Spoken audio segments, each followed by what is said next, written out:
Hi viewers, welcome back to my channel worker vlogs. ఎలా ఉన్నారు అందరూ? నేనైతే చాలా బాగున్నాను. సో ఈరోజు వీడియో వచ్చేసి బాయ్స్ బీఎస్సీ నర్సింగ్ చేస్తే స్కోప్ ఎలా ఉంటుంది, అసలు జాబ్ ఆపర్చునిటీస్ ఎలా ఉంటాయి, శాలరీస్ ఎలా ఉంటాయి, మెయిల్ నర్సెస్కి హాస్పిటల్లో ఎలాంటి డిపార్ట్మెంట్స్లో అలొకేట్ చేస్తారు, సో ఇలాంటి డౌట్స్ అన్నిటికీ నేనైతే ఈ వీడియోలో ఎక్స్ప్లెయిన్ చేస్తాను.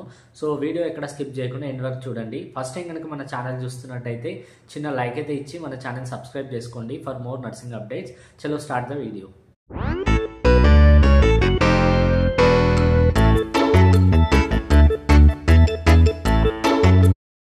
బాయ్స్ బీఎస్సీ నర్సింగ్ చేస్తే బాగుంటుందా ఒక డౌట్ ఉంటుంది కదా.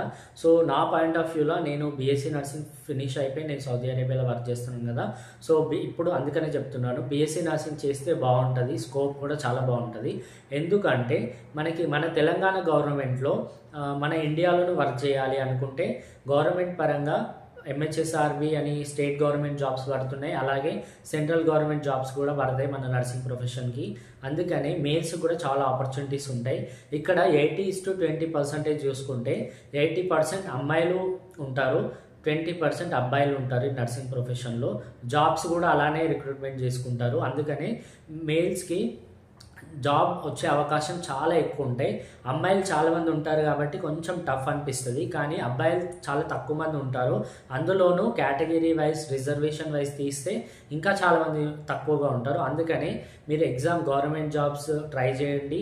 ఇంకొకటి, ఇందులో ఎక్కువ మార్క్స్ తెచ్చుకోవడానికి ట్రై చేయండి. అప్పుడైతేనే మీకు రిజర్వేషన్ తీసినా కానీ అండ్ కేటగిరీ వైజ్ లైక్ మీకు పాయింట్స్ యాడ్ అవుతాయి కదా, వెయిటేజ్ పాయింట్స్ అవి యాడ్ అయినప్పుడు, అంటే కాంట్రాక్ట్ బేస్డ్గా చూసుకుంటే వెయిటేజ్ పాయింట్స్ యాడ్ అవుతాయి.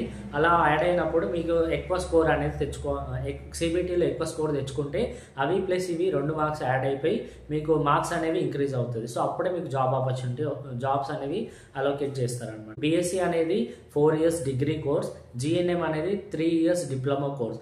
జాబ్ పరంగా చూసుకుంటే శాలరీస్ కొంచెం ఎక్కువ తక్కువ ఉంటాయి బీఎస్సీకి జిఎన్ఎంకి, కానీ వర్క్ అయితే సేమ్ వర్క్ ఉంటుంది అనమాట హాస్పిటల్ ఏరియాలో. సో అందుకనే బీఎస్సీ నర్సింగ్ చేస్తే ఆపర్చునిటీస్ అలాగే ఉంటాయి, అలాగే జాబ్స్ కూడా మంచిగా ఉంటుంది అనమాట. Next one, scope after nursing. Scope ఎలా ఉంటుంది అంటే శాలరీ పరంగా చూసుకుంటే బీఎస్సీ నర్సింగ్కి నియర్లీ 20,000 to 25,000 ఉంటుంది. అంటే ఇంక్రిమెంట్ పరంగా అలాగే ఎక్స్పీరియన్స్ని బట్టి చూస్తే జిఎన్ఎంకి అయితే కొంచెం తక్కువ ఉంటుంది దానికంటే. అందుకని గవర్నమెంట్ జాబ్స్లో అయితే ఈక్వల్ పే అనేది ఉంటుంది బీఎస్సీకి జిఎన్ఎంకి. Next one, job opportunities in abroad countries. మనకి నా పాయింట్ ఆఫ్ వ్యూలో ఏంటి అంటే, మనం బీఎస్సీ నర్సింగ్ చేసినా జిఎన్ఎం నర్సింగ్ చేసినా మన ఇండియాలోనే గవర్నమెంట్ జాబ్ తెచ్చుకోవాలి. లైక్ స్టేట్ గవర్నమెంట్ అవ్వనివ్వండి, సెంట్రల్ గవర్నమెంట్ అవ్వనివ్వండి, ఈ రెండిట్లలో ఏది తెచ్చుకున్నా పర్లేదు. ఎందుకంటే ఈ రెండిట్లో తక్కువ శాలరీ వచ్చినా కానీ మన జాబ్ సాటిస్ఫాక్షన్ ఉంటుంది కదా. మనకి పేరెంట్స్తో పాటు ఉండొచ్చు, ఫ్రెండ్స్ ఉంటారు, అలాగే మనకంటూ ఒక జాబ్ ఉంటుంది మన ఇండియాలో అనేది. అదే నువ్వు అబ్రాడ్ కంట్రీస్లోకి వెళ్తే అక్కడ మనం చూసుకునే వాళ్ళు ఎవరు ఉండరు, మనమే సెల్ఫ్గా వెళ్ళాలి, సెల్ఫ్గా రావాలి. అక్కడ మనం ఎలోన్గా ఉండాలి. అంటే వేరే వాళ్ళు ఉన్నా పర్లేదు, బట్ మనకంటూ అనిపిస్తుంది కదా అందరినీ మిస్ అవ్వడం. సో అక్కడ మనకి శాలరీ ఒక్కటి ఇంపార్టెంట్ అనమాట. అక్కడ శాలరీ ఎక్కువ ఉంటుంది కాబట్టి మనం అక్కడ వెళ్తాం. సో ఫైనాన్షియల్ స్టెబిలిటీ ఉండాలి అనుకుంటేనే మనం అబ్రాడ్ కంట్రీస్కి వెళ్ళాల్సి ఉంటుంది. లేదు నేను అక్కడ వెళ్ళను, నేను ఇండియాలోనే వర్క్ చేయాలి అనుకుంటా అంటే ఖచ్చితంగా జాబ్ అయితే గవర్నమెంట్ ఉంటేనే బెటర్. ఎందుకంటే ప్రైవేట్లో చాలా తక్కువ శాలరీస్ ఉంటాయి. అందుకని చెప్తుంది ఈ పాయింట్. ఎంట్రన్స్ ఎగ్జామ్ ఏముంటుంది బీఎస్సీ నర్సింగ్ చేయాలంటే ఎంసెట్ ఉంటుంది అనమాట. ఇంతకుముందు అయితే నేను చదువుకున్నప్పుడు ఇలాంటి ఎంట్రన్స్ ఎగ్జామ్ ఏం లేవు, ఓన్లీ ఇంటర్ బేస్డ్ బైపీసీ చేసిన నేను. దానికి ఎంట్రన్స్ ఎగ్జామ్ అనేది ఏం లేదు, ఓన్లీ ఐపీఈ బేస్డ్ మార్క్స్తోనే నేను అప్లై చేసుకున్నా యూనివర్సిటీకి. అప్పుడు నాకు అనేది వచ్చింది జాబ్ సీట్ అనేది వచ్చింది కాలేజ్లో. సో ఇప్పుడు ఏంటి అంటే ఎంసెట్లో ర్యాంక్ వస్తేనే మీరు బీఎస్సీ నర్సింగ్ అప్లై చేసుకోవాల్సి ఉంటుంది అనమాట.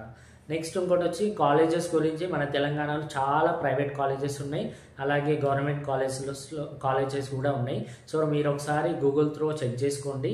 అండ్ ప్రీవియస్ వీడియోలో కూడా నేను ఫస్ట్ వీడియో ఉంటుంది అది బీఎస్సీ నర్సింగ్ ఫుల్ డీటెయిల్స్ అని. సో అందులో కూడా నేను మెన్షన్ చేసిన కొన్ని కాలేజెస్. సో ఆ వీడియో ఒకసారి చూడండి. Next one, co education or normal colleges in Telangana. మన తెలంగాణలో కో ఎడ్యుకేషన్ కాలేజెస్ ఉన్నాయి, అలాగే normal girls colleges, only separate girls colleges ఉన్నాయి, నర్సింగ్ కాలేజెస్.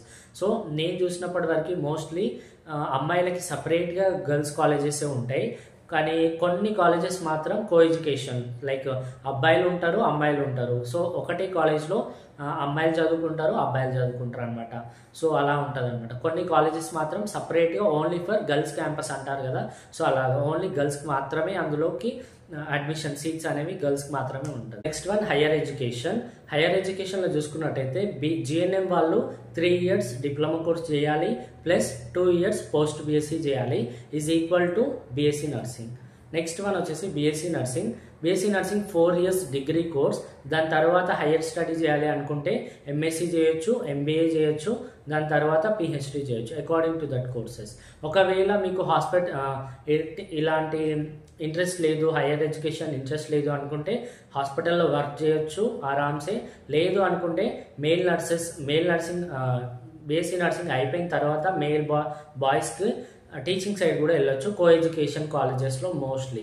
సో అలా ఛాన్స్ ఉంటుంది అనమాట. లెక్చరర్స్ లాగా మీరు టీచింగ్ చేయొచ్చు కాలేజెస్లో.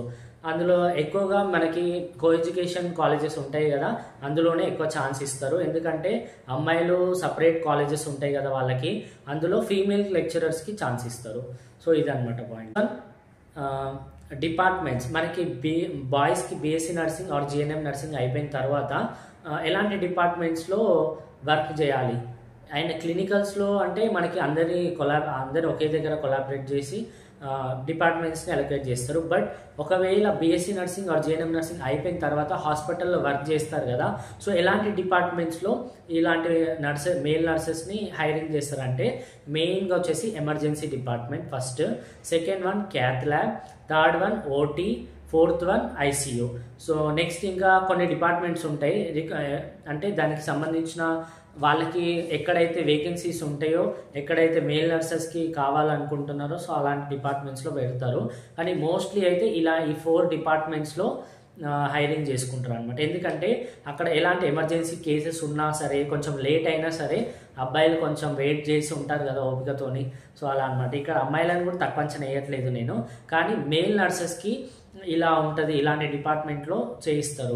ఇంకొకటి ఫీమేల్ నర్సెస్ని ward side, general ward side ఎక్కువగా ఇస్తారు. ఎందుకంటే వాళ్ళకు కూడా వర్క్ స్ట్రెస్ అనేది ఎక్కువ ఉంటుంది అక్కడ సైడ్. కానీ అబ్బాయిలు ఏంటి అంటే ఇలాంటి హై స్పెషలైజ్డ్ డిపార్ట్మెంట్స్లో ఎక్కువ అలొకేట్ చేయడానికి ట్రై చేస్తారనమాట. సో అది పాయింట్. సో నెక్స్ట్ పాయింట్ వచ్చేసి మొబైల్ సబ్మిషన్. ఇది చాలామంది అడిగారు. మొబైల్ సబ్మిషన్ అనేది it's depend upon colleges. College rules guide lines వాళ్ళు ఏవైతే పాటిస్తారో దాన్ని బట్టి మొబైల్ సబ్మిషన్ చేయాల్సి ఉంటుంది. ఎందుకంటే మోస్ట్ ఆఫ్ ద ఇది నార్మల్గా గర్ల్స్ క్యాంపస్ ఉంటే అట్లా అక్కడ ఏమంతగా ఉండదు. కానీ కో ఎడ్యుకేషన్ కాలేజెస్ ఉంటే మాత్రం ఖచ్చితంగా మొబైల్స్ సబ్మిట్ చేయాల్సి ఉంటుంది. ఎందుకంటే తెలిసిందే కదా అబ్బాయిలు అమ్మాయిలు ఈ జనరేషన్ ఎలా ఉంది, మొబైల్ లేకుండా ఉన్నా కానీ అదే సిచ్యుయేషన్ ఉంది.